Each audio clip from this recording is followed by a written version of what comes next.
Hey everyone, my name is Matthew Kowalczyk, and this is my TED Talk on work and retirement. So I'm going to be focusing my presentation on the general question of how are older adults doing post-retirement? So retirement in general is withdrawing from a position or occupation or from the typical working lifestyle. Retirement occurs when an older adult reaches the age of 65 to 66 and they decide they are tired of working and want to travel, pursue new hobbies, partake in community service, or just simply take it easy. The two main points that I'm going to be focusing on are inadequate planning of retirement and what does retirement do to overall health. So you may ask yourself, what is inadequate planning?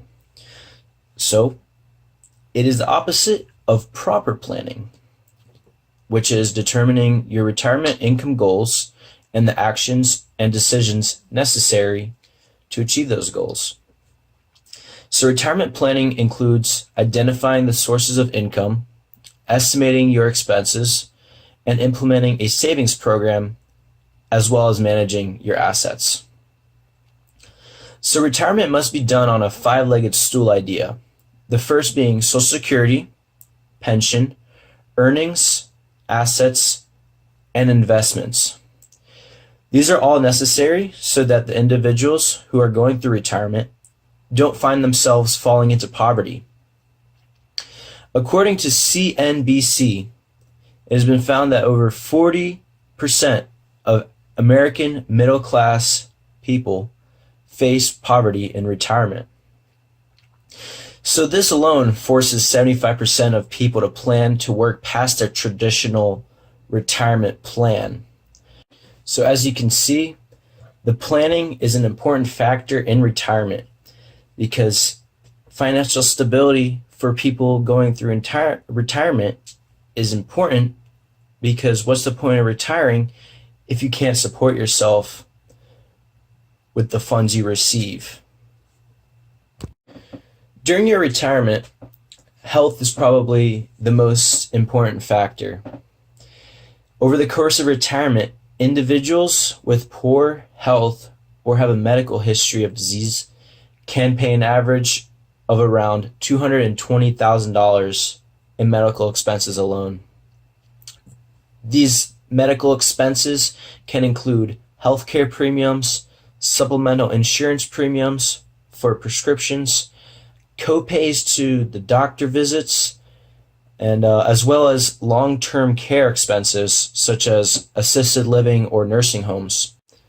But to start working on their mental health, individuals will have to start by replacing their work identity.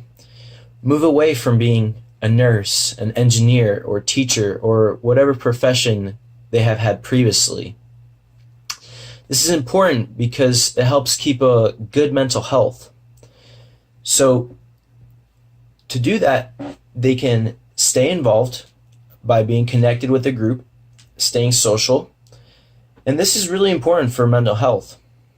A study showed that there is evidence of 6 to 9% mental health decline in retired individuals compared to those in the same group who still engage in a job or do some volunteering or other activities.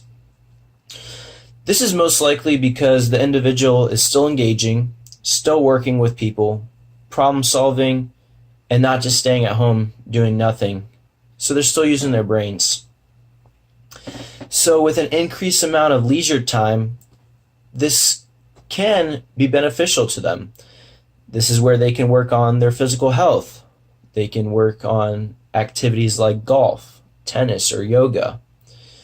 These activities are important because it helps keep the individuals in good health, and it still allows them to engage with other people.